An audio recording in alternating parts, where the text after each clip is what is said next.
রাজধানী ঢাকার সব ওয়ার্ডে জমায়েত এবং দেশের সব জেলা ও মহানগরীতে জমায়েত কর্মসূচির ঘোষণা করেছে আওয়ামী লীগ।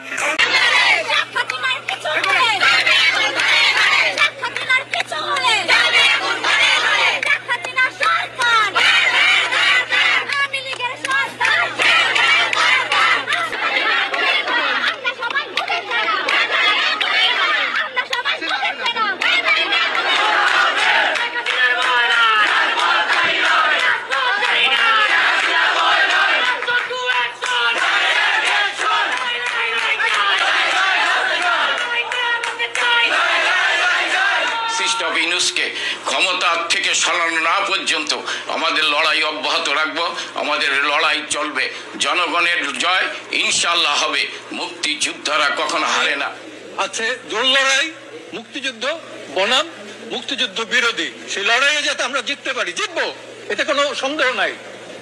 কারণ যে বয়সে আমরা দেশটা স্বাধীন করেছি, এই দেশ তো আমাদের। এই দেশে থেকে স্বাধীনতার বিরুদ্ধে, মহান মুক্তিযুদ্ধের বিরুদ্ধে, ৭২-এর সংবিধানের বিরুদ্ধে কোনো কথা বলতে আমরা দেব না। রাজাকার এই শব্দটা বললে আওয়ামী লীগ চেতে না, বিএনপি চেতে না, একটা নির্দিষ্ট দল চেতে কেন?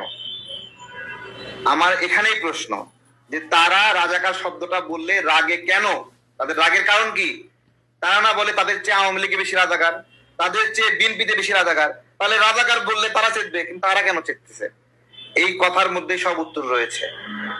মুক্তিযুদ্ধকে এই ২৪শে গণঅভ্যুত্থানের পরে মানে কথায় কথায় বিভিন্ন ভাবে অপমান অপদস্থ করা হয়েছে, এই প্রতিপন্ন করা হয়েছে যে মুক্তিযুদ্ধ নামে কিছু হয়নি, এরকম একটা। পুলিশে খারাপ ভাবতো, এখন খারাপ ভাবে ছাত্রদের। আমরা একটু পুলিশে রিকোয়েস্ট করলে পুলিশ মানে, কিন্তু ওরা মানে না। ওদের ব্যবহার দুর্ব্যবহার। শিক্ষা কাকে বলে? শিক্ষা মানুষকে সম্মান করা। ওরা লেখাপড়া বাদ দিয়ে করতে তাকে ডিউটি করতেছে। তো রিক্সাগুলো বন্ধ করুক, অনেকটা দাম কমবে।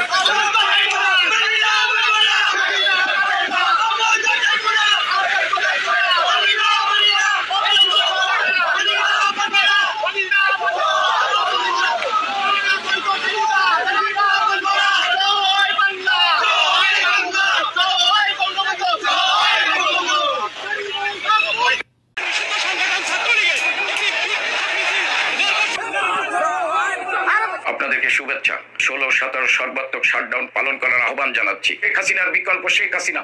শেখ হাসিনার বিরুদ্ধে আমরা কোনো ষড়যন্ত্র মানি না, মানব না। শেখ হাসিনার বিরুদ্ধে ষড়যন্ত্রমূলক আদালত বিচার মানি।